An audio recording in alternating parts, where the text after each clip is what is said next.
Hello friends, నమస్తే and welcome back to Priya's ultimate channel. నేను ప్రియా అండి. ఈరోజు టాపిక్ వచ్చేసి మీరు ఆల్రెడీ టైటిల్ అనేది చూసే ఉంటారు, ప్రోటోకాల్ ఆఫ్ కోవిడ్-19.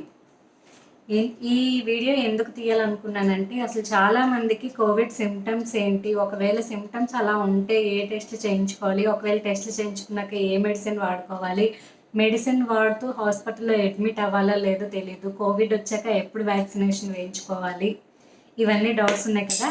నాకు కూడా ముందైతే ఇవన్నీ డౌట్స్ ఉండేవి. సో నేను క్లారిఫై చేసుకున్నాను. అదే డౌట్స్ని మీకు క్లారిఫై చేద్దామని ఈరోజు వీడియో అనేది చేస్తున్నానండి. అసలు కోవిడ్-19 అనేది ఎలా ఎఫెక్ట్ అవుతుంది? ముందుగా అసలు మన బాడీలో వైరస్ సిస్టమ్స్ అనేవి రెండు ఉంటాయండి. అదేంటంటే DNA virus and RNA virus అనేది ఉంటుంది. ఇది పూర్తిగా ఆర్ఎన్ఏ వైరస్తో మేడ్ అయిన డిసీజ్ అండి. అంటే ఆర్ఎన్ఏ వైరస్ని మాత్రమే ఎఫెక్ట్ చేస్తుంది. ఆర్ఎన్ఏ వైరస్ అనేది ఎలాగా మన బాడీలో బిల్డప్ అవుతుంది అనేది కూడా చిన్నగా తెలుసుకుందాం. మరి పెద్దగా వద్దు, ఎందుకంటే మనం బయాలజీ స్టూడెంట్స్ కాదు, డాక్టర్స్ కూడా కాదు. మనకు ఎంతవరకు అవసరమో అంతవరకు తెలుసుకుందాం. ఏంటంటే డిఎన్ఏ అనేది డబుల్ స్టాండర్డ్ ఇమ్యూనిటీ సిస్టమ్తో మేడ్ అయి ఉంటుందండి. అండ్ ఆర్ఎన్ఏ అనేది మాత్రం సింగిల్ స్టాండర్డ్ ఇమ్యూన్ సిస్టమ్తోనే మేడ్ అయి ఉంటుంది. లైక్ ఆర్ఎన్ఏ అనేది డిఎన్ఏలో నుంచి మేడ్ అయిన డబుల్ స్టాండర్డ్లో ఒక సింగిల్ స్టాండర్డ్ మాత్రమే మన ఇమ్యూన్ సిస్టంలో ప్రెజెంట్ అయి ఉంటుంది. ఇది టూ డిఫరెంట్ స్టాండర్డ్స్తో ఫామ్ అయి ఉంటుందండి. డిఎన్ఏ అనేది, ఆర్ఎన్ఏ అనేది సింగిల్ స్టాండర్డ్తోనే ఫామ్ అయి ఉంటుంది. అండ్ ఇది డి రైబోస్ అనే షుగర్స్ ప్రజెంట్ అయి ఉంటాయి డిఎన్ఏలో. ఆర్ఎన్ఏలో ఓన్లీ రైబోస్ షుగర్స్ ప్రజెంట్ అయి ఉంటాయి. ఇమ్యూన్ సిస్టమ్ అనేది ఇది ఎలాంటి దానికి ఎలా కాజ్ అవుతుంది అనేది కూడా చెప్తాను. ఆర్ఎన్ఏ వైరస్ కోవిడ్-19లో హ్యూమన్స్లో ఎక్కువగా ఎఫెక్ట్ చేస్తుంది.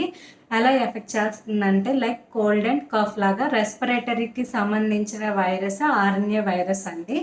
జస్ట్ సింపుల్గా చెప్పాలంటే రెస్పిరేటరీ ప్రాబ్లమ్స్కి సంబంధించిన వైరస్నే మనం కోవిడ్ వైరస్గా పరిగణించుకుంటున్నాం.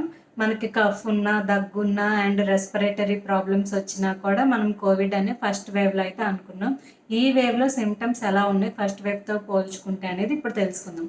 ఫస్ట్ వేవ్లో వచ్చేసి చాలా స్లోగా ఉండేది. ఈ డిసీజ్ పెరగడం అనేది చాలా తక్కువగా కనిపిస్తూ ఉండేది. పర్సన్ టు పర్సన్ వచ్చేది కాదు. ఫ్యామిలీలో ఒకరికి వస్తే అందరికీ అయితే ఖచ్చితంగా రాదు.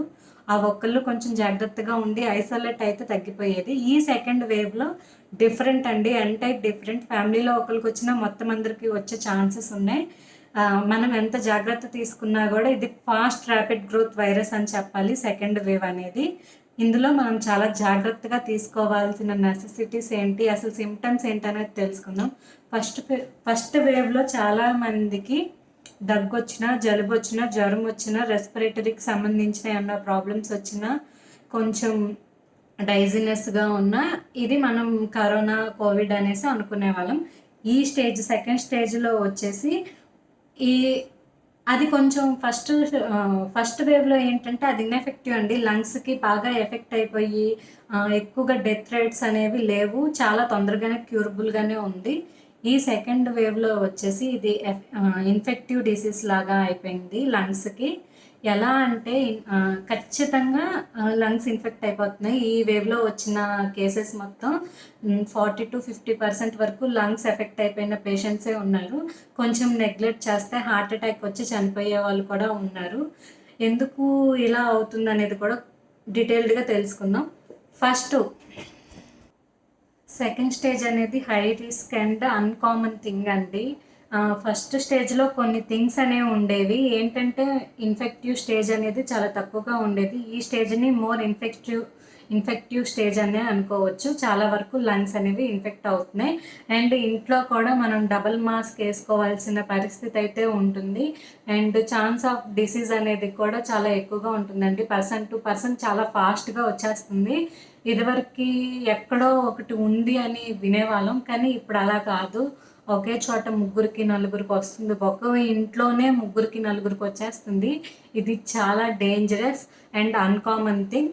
ఇంతకు ముందు రెస్పిరేటరీ ప్రాబ్లమ్స్ని మాత్రమే మనం కరోనాగా అనుకునే వాళ్ళం. ఇప్పుడు రెస్పిరేటరీ ప్రాబ్లమ్స్ కాదండి, సెర్వల్ థింగ్స్ ఉన్నాయి. అండ్ సెవరల్ పార్ట్స్ని కూడా డ్యామేజ్ చేస్తుంది, డెత్ రేట్స్ని కూడా పెంచేసింది. సో ఇది మనం సీరియస్గా తీసుకోవాల్సిన ఒక స్టేజ్ అనే చెప్పొచ్చు. ఎందుకంటే చాలా డెత్ రేట్స్ అనేవి పెరుగుతున్నాయి. క్యూరబుల్ థింగ్స్ కూడా లేవు. బెడ్స్ లేవు. ఎక్కడ బెడ్స్ దొరకట్లేదు. అండ్ ఒకవేళ బెడ్స్ ఉన్న నార్మల్ పర్సన్స్‌కి అందుకోగలిగే రేట్‌లో అయితే లేవు. గవర్నమెంట్ హాస్పిటల్స్ అంటున్నారు. గవర్నమెంట్ హాస్పిటల్స్‌లో కూడా ఖాళీ లేని పరిస్థితి అయితే ఉంది. సో, మనందరం ఖచ్చితంగా జాగ్రత్తగా ఉండాల్సిన విషయమేనండి. ఇంట్లో కూడా డబుల్ స్టాండర్డ్ మాస్క్ అనేవి వాడాలి. అండ్ సిమ్టమ్స్ గురించి తెలుసుకుందాం. కోవిడ్‌లో కళ్ళు తిరగడం లాంటివి, స్మెల్, మళ్ళీ టేస్ట్ తెలియకపోవడం, అండ్ చాలామందికి వామిటింగ్స్ అవుతాయి, రెస్పిరేటరీ ప్రాబ్లమ్స్ అనేవి వస్తాయి, అండ్ సివియర్ హెడేక్ అనేది వస్తుంది. ఇలాగ గ్యాస్ట్రిక్ ప్రాబ్లమ్స్ అనేవి కూడా వస్తుందండి. And body pains, full of body pains. అందరికీ ఖచ్చితంగా జ్వరమే రావాలని లేదు. అదేంటి స్మెల్ పోతేనే కోవిడ్ అనేది కూడా లేదు. ఇప్పుడు ఎలా ఉన్నా కూడా కోవిడ్ వచ్చేస్తుందండి. సిమ్టమ్స్ కూడా లేకుండా కోవిడ్ వచ్చి సివియర్గా అటాక్ అయిపోయిన వాళ్ళు కూడా ఉన్నారు. సో మనం ప్రతిదీ కూడా కోవిడ్ ప్రోటోకాల్ లాగే తీసుకోవాలి. అండ్ మనం మాత్రం ప్రతిదీ జాగ్రత్తగా ఆచితూచి అడుగులు వేయాలి. చాలామందికి టెస్టులు చేయించుకుంటున్నారు. Like rapid test, PCR test, RTPCR test ఇలాంటివన్నీ చేయించేసుకుంటున్నారు. చేయించుకున్నాక కూడా నెగిటివ్ వస్తుంది, కానీ సిమ్టమ్స్ ఉంటున్నాయి. సిమ్టమ్స్ ఉంటే వాళ్ళు ఏం చేస్తున్నారు, మాకు ర్యాపిడ్ టెస్ట్లో లేదు, పీసీఆర్ టెస్ట్లో లేదు, ఆర్టీపీసీఆర్ టెస్ట్లో కూడా లేదు కదా అనేసి జాగ్రత్త లేకుండా తిరిగేస్తున్నారు. అండ్ వాళ్ళు కొంచెం అలా తిరగడం మూలన సివియర్ అయిపోతుంది. వాళ్ళ మూలన ఎంతోమందికి కూడా వచ్చేస్తుంది. సిటీ స్కాన్ చేయించుకుంటేనే పూర్తిగా తెలుస్తుందండి. బెటర్ ఏంటంటే సిటీ స్కాన్ చేయించుకుంటే మాత్రమే మనకు తెలుస్తుంది. సిటీ స్కాన్లో కొన్ని స్టేజెస్ ఉంటాయి. ఆ స్టేజ్ని బట్టి హై రిస్కా, లో రిస్కా అనేది కూడా చెప్పేస్తారు. దానికి తగ్గట్టుగా ట్రీట్మెంట్ ఉంటుంది. ఇంకొక విషయం ఏంటంటే అందరి డిఎన్ఏలు ఒకేలా ఉండవు. అండ్ ఎవ్రీ పర్సన్కి ఇన్ఫెక్షన్ స్టేజెస్ అనేవి కూడా ఒకేలాగా ఉండవు. అందరికీ ఒకేలాంటి ట్రీట్మెంట్ ముందుగా జరగదండి. సో మనం మనం చేయించుకునే సిటీ స్కాన్లో వచ్చిన కోడ్ని బట్టే మనకు ట్రీట్మెంట్ అనేది సజెస్ట్ చేస్తారు. ఇంకొకటి నేను చెప్పాలనుకుంది ఏంటంటే ఫస్ట్ స్టేజ్లో 95% వరకు సర్వైవ్ అయ్యారు కోవిడ్ వచ్చినా సరే. ఇప్పుడు 50-50 ఛాన్సెస్ లాగా ఉంది. సో హై రిస్క్ అని చెప్పాలి. అండ్ పిల్లలకు కూడా వస్తుంది. ఫస్ట్ స్టేజ్లో పిల్లలకు వచ్చేది కాదండి. మనం బాగా గుర్తుపెట్టుకోవాల్సిన విషయం అదే. పిల్లలకు కూడా ఎఫెక్ట్ అవుతుంది. ఎందుకు ఇలా జరుగుతుందంటే మనం అన్నీ చాలా రోజుల నుంచి చాలా రోజులు ఉన్నాం, 3-4 మంత్స్ ఇంట్లోనే ఉన్నాం. ఆ తర్వాత గవర్నమెంట్ కూడా కొంచెం స్ట్రిక్ట్గా లేదు. అండ్ తర్వాత స్కూల్స్, కాలేజెస్ మనం పిల్లల్ని స్కూల్కి పంపించడం ఇలా కూడా అయింది. అండ్ పిల్లలకి తొందరగా ఎఫెక్ట్ అయిపోయినా వాళ్ళు ఈ వైరస్ క్యారియర్స్ లాగే అండి. వాళ్ళు వైరస్ని తెచ్చి మనకు అంటించేస్తారు, వాళ్ళకి ఎఫెక్ట్ అవ్వకపోయినా సరే. సో ఇలా కూడా మనం కొంచెం ఎఫెక్ట్ అయిపోయాం. చాలామంది పిల్లల నుంచే వస్తుంది, అది తెలుసుకోలేకపోతున్నారు. డాక్టర్స్ కూడా ముందు మీ ఇంట్లో పిల్లలు ఉన్నారా ఇలాగే అడుగుతున్నారు చాలామందిని. సో పిల్లల నుంచి కూడా ఎక్కువ వైరస్ అనేది స్ప్రెడ్ అవుతుందనే విషయం మనం తెలుసుకోవాలి. అండ్ ఫస్ట్ స్టేజ్లో పిల్లలకి ఎక్కువగా ఎఫెక్ట్ అవ్వాలి. ఈ సెకండ్ స్టేజ్లో మనం వింటా ఉన్నాం కూడా చాలామంది చిన్న పిల్లలకు కూడా వస్తుంది, 1 year పిల్లలకు కూడా వస్తుంది. సో పిల్లల విషయంలో మనం చాలా చాలా జాగ్రత్తగా ఉండాలి, చాలా కేర్ తీసుకోవాలి. అండ్ ఫుడ్ రొటీన్ అంతా కూడా హెల్దీ ఫుడ్ రొటీన్గా మార్చుకోవాలి. హెల్దీ డైట్లా మనం కన్వర్ట్ చేసుకోవాలి. అండ్ ఇంట్లో వచ్చేసరికి కోవిడ్ పాజిటివ్ వచ్చి ఉంటే కోవిడ్ పేషెంట్కి మనం తీసుకోవాల్సిన జాగ్రత్తలు ఏంటి, ముందుగా ఉండాల్సిన వస్తువులు ఏంటో కూడా తెలుసుకున్నాము.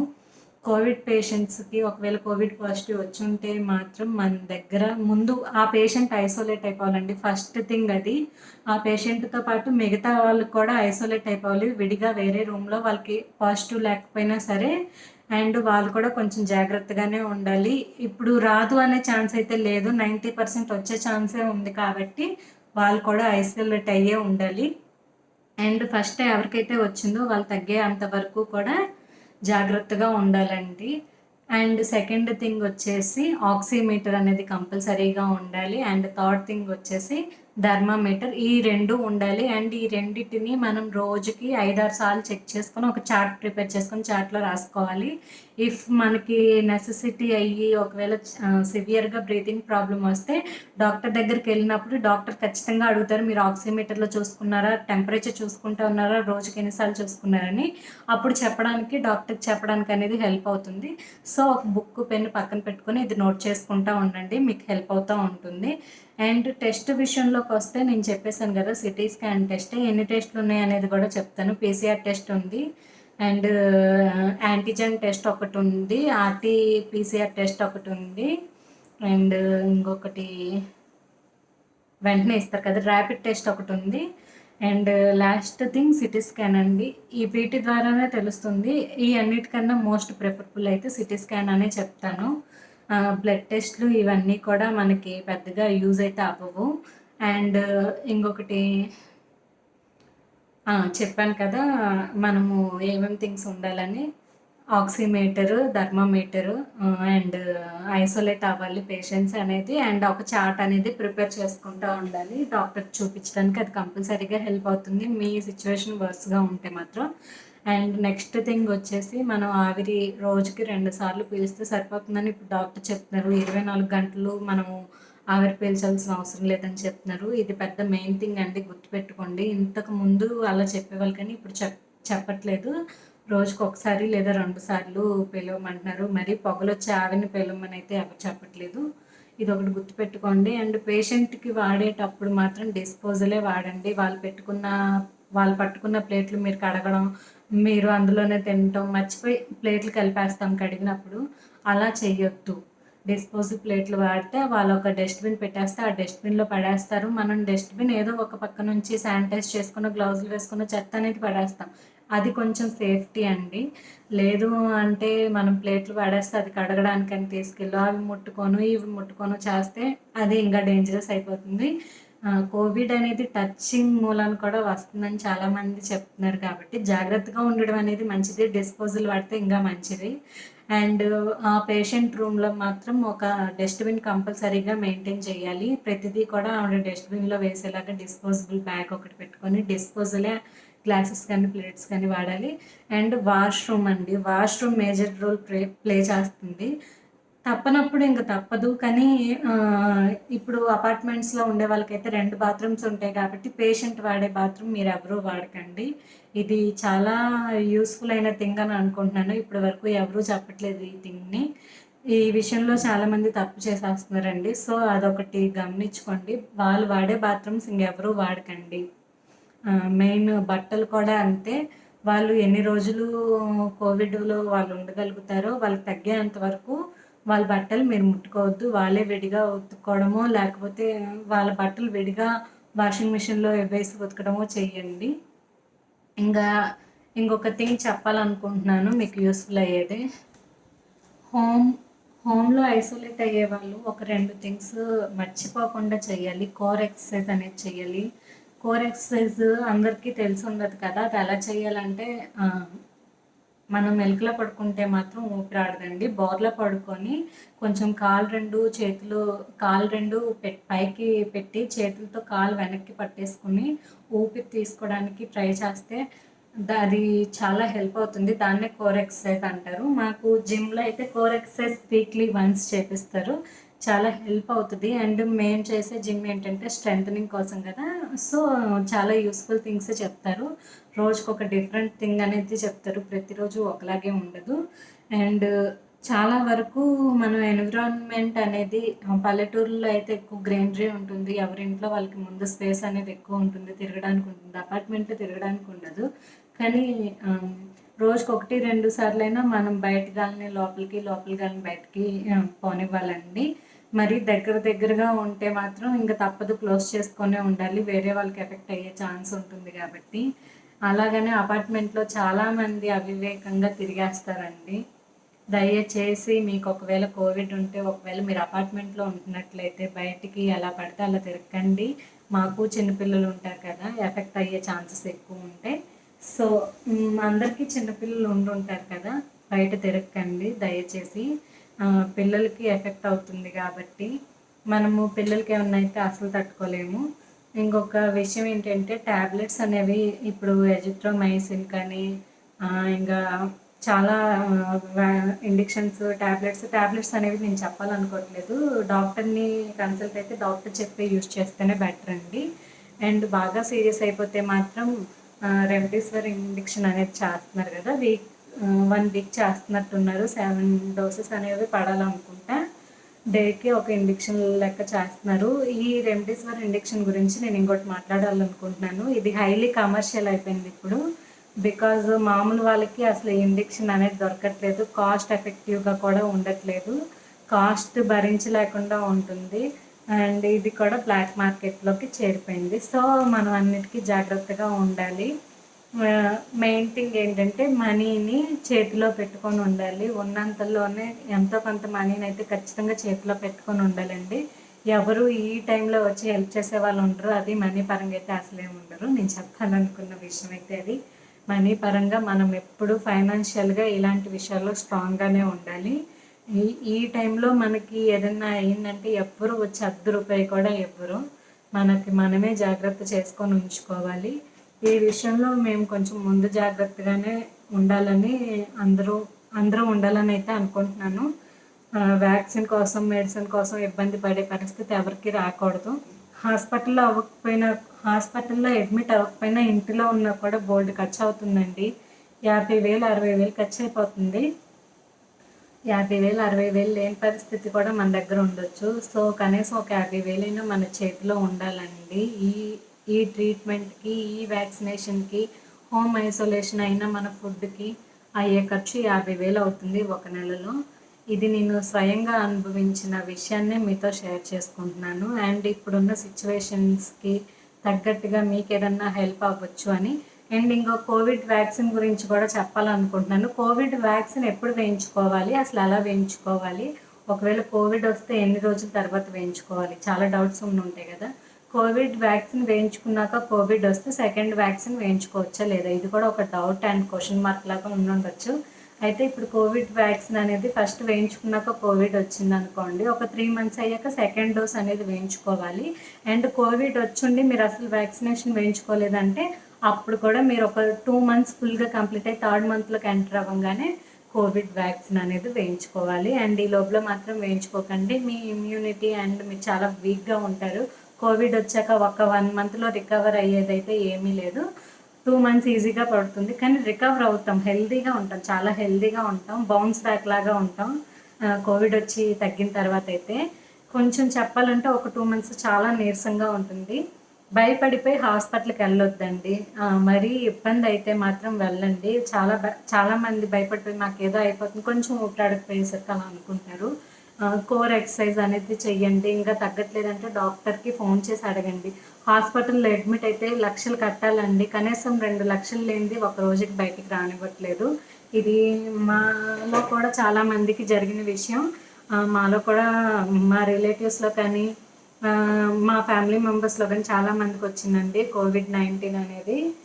చాలామంది కోసం మేము ఎంక్వైరీ చేసినప్పుడు చెప్పిన విషయం ఏంటంటే, ముందు 2 లక్షలు డబ్బులు ఉన్నాయా అని అడిగారు.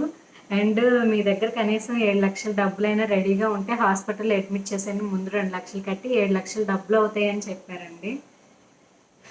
లక్షలతో కూడిన పని. 50,000 ఉంచుకోవడానికే చాలా కష్టంగా ఉంది. లాస్ట్ ఇయర్ నుంచి కోవిడ్ సిచ్యువేషన్ దగ్గర నుంచి అందరికీ తెలిసిన విషయమే. హాఫ్ శాలరీస్ అయిపోయాయి, చాలామంది అన్ఎంప్లాయీస్ అయిపోయారు. అండ్ లేడీస్కి కూడా ఏదైనా చిన్నదో పెద్దదో చేసుకునే వాళ్ళకి కూడా మళ్ళీ ఎంతో కొంత పుంజుకుంటున్నాం అన్న టైంలో ఈ మంత్ బాగా డిస్టర్బ్ అయిపోయిన మంత్ లాగా అయిపోయింది. మళ్ళీ కోవిడ్-19 అనేది పెరిగిపోయి అందుకనే మనం జాగ్రత్తగా ఉండాలి. కోవిడ్ వ్యాక్సిన్ అలా వేయించుకోవాలన్న డౌట్ని కూడా క్లారిఫై చేశాను. ఇంకా చెప్పాల్సిన విషయాలు ఏమైనా ఉన్నాయా? కోవిడ్-19 వస్తే ముందు అస్సలు భయపడకుండా ఉండాలి. అండ్ పక్కన వాళ్ళు టెన్షన్ పెట్టకూడదండి. పక్కన వాళ్ళు హెల్ప్ఫుల్గా ఉంటే వాళ్ళకి చాలా ధైర్యంగా ఉంటుంది. లేదు అంటే వాళ్ళు అక్కడ ఉండలేని పరిస్థితి వాళ్ళకి వచ్చేసిందంటే వాళ్ళు మానసికంగా కూడా ఇబ్బంది పడతారు. మానసికంగా వాళ్ళు కుంగిపోతే వాళ్ళు కోలుకోవడం చాలా కష్టంగా ఉంటుంది. మీరు ఒక స్ట్రాంగ్ పిల్లర్లాగా ఉండండి, వీక్ పిల్లర్ అస్సలు అవ్వకండి. వాళ్ళకి ఖచ్చితంగా మనశ్శాంతి కావాలి కోవిడ్-19 వచ్చిన పేషెంట్స్కి. ఎందుకంటే వాళ్ళు అప్పటికే టెన్షన్లో ఉంటారు. కోవిడ్-19 ఎలా వచ్చిందని ఆలోచిస్తూ ఉంటారు. నాకు వచ్చింది కదా, మా ఇంట్లో వాళ్ళకి వస్తుందేమోనని భయపడతూ ఉంటారు. అలాంటి సిచ్యువేషన్స్లో పక్కన ఉండేవాళ్ళు, ఎదురుగా ఉండేవాళ్ళు ఎవరైనా కానీ మనకి వీక్ పిల్లల్లాగా మారితే మాత్రం అది చాలా కష్టమైపోతుంది. ఇంకొకటి అర్థం చేసుకోవాల్సిన విషయం ఏంటంటే, ఎవరిని బ్లేమ్ చేయొద్దు. ఈ విషయం కోసం ఎలా వచ్చింది అనేది మనం కనుక్కోవడం కష్టం. ఎలా తగ్గించుకోవడం కోసమే మనం ఆలోచించాలి. ఎలా వచ్చిందనేది అసలు ఆలోచించకూడని విషయం అది. ఇంకొక విషయం ఏంటంటే చాలామంది మెంటల్‌గా కూడా హెరాస్ చేసేవాళ్ళు ఉంటారు. వస్తే ఎవరికీ చెప్పాల్సిన అవసరం లేదు. కానీ మనం జాగ్రత్తగా ఉండాలి. వేరే వాళ్ళకి రాకుండా మనం చూసుకోవాలి. అది మన బాధ్యత అండి. మనం అవివేకంగా తిరిగేసి మనకు రాలేదన్నట్టుగానే ఉండిపోకూడదు. లాస్ట్ ఇయర్ నాకు కోవిడ్ వచ్చింది. కోవిడ్ వచ్చినప్పుడు నేను ఐసోలేట్ అయ్యాను. చాలా రోజులు ఐసోలేట్ అయ్యాను. 15 డేస్ అలాగా. నాకు చాలా రోజులు ముందల నుంచే బాగోట్లేదు. కానీ నేను టెస్ట్ చేయించుకునేటప్పటికే చాలా లేట్ అయిపోయింది. లేట్ అయిపోయి తెలిసిన తర్వాత కూడా నేను చాలా రోజులు ఎవరికీ చెప్పలేదు. తెలిసిన తర్వాత మాత్రం అంటే డిస్టర్బ్ అయిపోతారన్న విషయంతోనే చెప్పలేదు. కానీ ఎవ్వరికీ ఏ ప్రాబ్లమ్ రాకుండా చూసుకోగలిగానండి. ఎవరితో కాంటాక్ట్ అవ్వలేదు. ఎప్పటి నుంచి డౌట్ ఉందో అప్పటి నుంచే కాంటాక్ట్ అవ్వడం అనేది మానేశాను. ఈ విషయం గురించి నేను ఇంకొక పాయింట్ మాట్లాడాలి. ఒకవేళ కోవిడ్ సింప్టమ్స్ ఉండి మీకు నెగెటివ్ వచ్చింది కదా అని మీరు ఎలా పడితే అలా తిరిగేస్తే అది వేరే వాళ్ళకి ఖచ్చితంగా ఎఫెక్ట్ అయ్యే ఛాన్స్ ఉంటుంది. మీకు కోవిడ్-19 ఉన్నా లేకపోయినా ఒకవేళ మీరు డౌట్‌గా ఫీల్ అవుతుంటే మాత్రం ముందు ఐసోలేట్ అయిపోండి. ఐసోలేట్ అయిపోయిన తర్వాత ట్రీట్మెంట్ కోసం చూడండి. అండ్ డాక్టర్‌కి కాల్ చేయండి. మీకు తెలిసిన డాక్టర్స్ ఎవరో ఒకళ్ళు ఉంటారు కదా! కాల్ చేసి సింప్టమ్స్ చెప్పండి. వాళ్ళకి అర్థమైపోతుంది. అండ్ ఈ ప్రోటోకాల్ మనం స్ట్రిక్ట్‌గా తీసుకోవాలండి కోవిడ్-19 విషయంలో. ఇది చాలా డేంజరస్ వేవ్ కాబట్టి మనం చాలా చాలా జాగ్రత్తగా ఉండాలి. ఈ మ్యాటర్ అంతా మీకు యూస్‌ఫుల్ అనుకుంటున్నాను. ఇంకెవరికైనా కూడా యూస్‌ఫుల్ అవుతూ ఉండొచ్చు. సో ఈ వీడియోని షేర్ చేస్తారని ఆశిస్తున్నాను. నచ్చితే మాత్రం ఖచ్చితంగా లైక్ చేయండి. ఇంకా బాగా నచ్చిందంటే సబ్స్క్రైబ్ కూడా చేయండి. యూస్‌ఫుల్ అయిద్ది కాబట్టి ఖచ్చితంగా షేర్ చేయడానికైతే ట్రై చేయండి. Take care. By by.